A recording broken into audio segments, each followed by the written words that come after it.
Polio vaccine مردانہ بانجھ پن نامردی کا سبب بنتی ہے۔ یہ ایک غلط فہمی ہے جس کی وجہ سے بہت سے لوگ اپنے بچوں کو پولیو کے قطرے نہیں پلواتے، خاص طور پر ان علاقوں میں جہاں عوامی صحت کے حوالے سے شعور کم ہے۔ یہ افواہ جیسے کہ دوسری ویکسین سے متعلق غلط معلومات نہ صرف گمراہ کن معلومات سے پیدا ہوتی ہے، بلکہ اس کے پیچھے کچھ ثقافتی عقائد، سائنسی علم کی کمی اور بعض اوقات سیاسی یا مذہبی مقاصد کے تحت چلائی گئی منظم غلط معلومات کی مہمات بھی ہوتی ہے۔ اس غلط فہمی کو ختم کرنے کے لیے ہمیں ویکسین کی ترقی کی تاریخی پیش رفت، وہ سائنسی ثبوت جو ان کی حفاظت کو مسلسل ثابت کرتے ہیں، اور ان بے بنیاد دعووں پر یقین کرنے کے معاشرتی اثرات کو سمجھنا ہوگا۔ تاریخی طور پر ویکسینز نے ان بیماریوں کو کافی حد تک کم کیا ہے اور بعض اوقات انہیں ختم بھی کر دیا ہے جنہوں نے ایک وقت میں بڑی تعداد میں اموات اور مزوریوں کو جنم دیا تھا۔ پولیو، جس کا پورا نام پولیومائلائٹس ہے، ایک ایسی بیماری تھی جس سے دنیا بھر میں خوف پایا جاتا تھا کیونکہ یہ خاص طور پر بچوں میں شدید فالج اور موت کا سبب بنتی تھی۔ پولیو ویکسین کے آنے سے پہلے 20ویں صدی کے وسط میں پولیو کی وبائیں عام تھیں جس میں ہر سال ہزاروں بچے متاثر ہوتے تھے۔ یہ صرف اعداد و شمار کا معاملہ نہیں تھا، بلکہ بیماری کا اچانک اور تباہ کن اثر تھا جو راتوں رات بچوں کو مفلوج یا موت کے دہانے پر پہنچا دیتا تھا۔ 1955 میں ڈاکٹر جونس ساک کی جانب سے انیکٹیویٹڈ پولیو ویکسین (IPV) کے متعارف ہونے سے ایک نیا موڑ آیا۔ کچھ ہی عرصے بعد 1960 کی دہائی کے اوائل میں ڈاکٹر ایلبرٹ سیبن کی بنائی ہوئی اورل پولیو ویکسین (OPV) کو بڑے پیمانے پر استعمال کیا گیا۔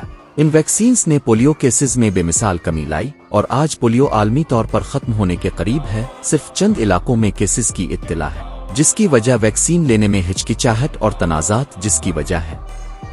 خاص طور پر افریقہ، جنوبی ایشیا اور مشرق وسطی کے علاقوں میں یہ افواہیں اکثر سیاسی یا مذہبی وجوہات کی بنا پر ویکسینیشن کے مخالف گروپوں کی طرف سے پھیلائی جاتی ہے۔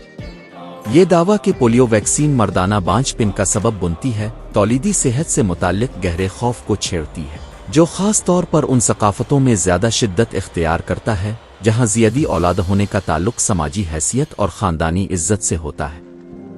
سائنسی اعتبار سے یہ دعوے مکمل طور پر رد کیے جا چکے ہیں۔ پولیو کی دونوں اقسام کی ویکسین کو کلینیکل ٹرائلز میں سختی سے جانچا گیا ہے اور ان کی منظوری کے بعد بھی مسلسل نگرانی کی جاتی ہے۔ OPV اور IPV جو کہ انجیکشن کے ذریعے دی جاتی ہے، اس میں غیر فعال یعنی مردہ وائرس ہوتا ہے جو بیماری کا سبب نہیں بن سکتا، جبکہ OPV جو کہ قطروں کی صورت میں دی جاتی ہے، اس میں وائرس کی ایک کمزور شکل ہوتی ہے جو مدافعتی رد عمل پیدا کرتی ہے لیکن بیماری نہیں پیدا کرتی۔ بے شمار مطالعے جو معزز سائنسی جرائد جیسے دی لینسٹ اور ویکسین میں شائع ہو چکے ہیں نے پولیو ویکسین کے طویل مدتی صحت پر اثرات کا جائزہ لیا ہے، اور ان میں سے کسی نے بھی ان ویکسینز اور بانجھ پن نامردی کے درمیان کوئی معتبر ثبوت نہیں پایا۔ یہ ویکسینز دنیا بھر میں اربوں لوگوں کو دی جا چکی ہیں، اور جب کبھی ان کے مضر اثرات ہوتے ہیں تو وہ عام طور پر ہلکے ہوتے ہیں، جیسے انجیکشن والی جگہ پر عارضی درد، ہلکا بخار۔ سنگین مضر اثرات انتہائی نایاب ہوتے ہیں۔ ویکسین میں شائع ہونے والے ایک اہم مطالعے نے کئی دہائیوں میں کئی ممالک سے حاصل شدہ ڈیٹا کا تجزیہ کیا اور یہ پایا کہ پولیو ویکسین کسی بھی دوسری ویکسین سے مردانہ زرخیزی پر کوئی اثر نہیں ہوتا۔ حقیقت میں ورلڈ ہیلتھ آرگنائزیشن WHO اور centres for disease control and prevention CDC جو دنیا کی سب سے معتبر صحت کی تنظیمیں ہیں، نے بار بار پولیو ویکسین کی حفاظت اور افادیت کی تصدیق کی ہے۔ یہ تنظیمیں تمام ویکسین سے متعلقہ ڈیٹا کا مسلسل جائزہ لیتی ہیں، بشمول مضر اثرات کی رپورٹوں کے، تاکہ یہ یقینی بنایا جا سکے کہ ویکسینز عوام کے استعمال کے لیے محفوظ ہیں۔ ان کی تحقیقات مستقل طور پر یہ ظاہر کرتی ہیں کہ پولیو ویکسین بانجھ پن نامردی کا سبب نہیں بنتی۔ اس افواہ کی جڑیں ان علاقوں میں ہیں جہاں ویکسینیشن مہمات کو کافی مزاحمت کا سامنا کرنا پڑا ہے۔ ایک قابل ذکر مثال نائجیریا ہے، جہاں 2000 کی دہائی کے اوائل میں افواہیں گردش کر رہی تھیں کہ پولیو ویکسین ایک مغربی سازش ہے جس کا مقصد مسلمان آبادیوں کو بانجھ کرنا ہے۔ یہ افواہیں مقامی رہنماؤں اور سیاسی شخصیات کی طرف سے پھیلائی گئیں،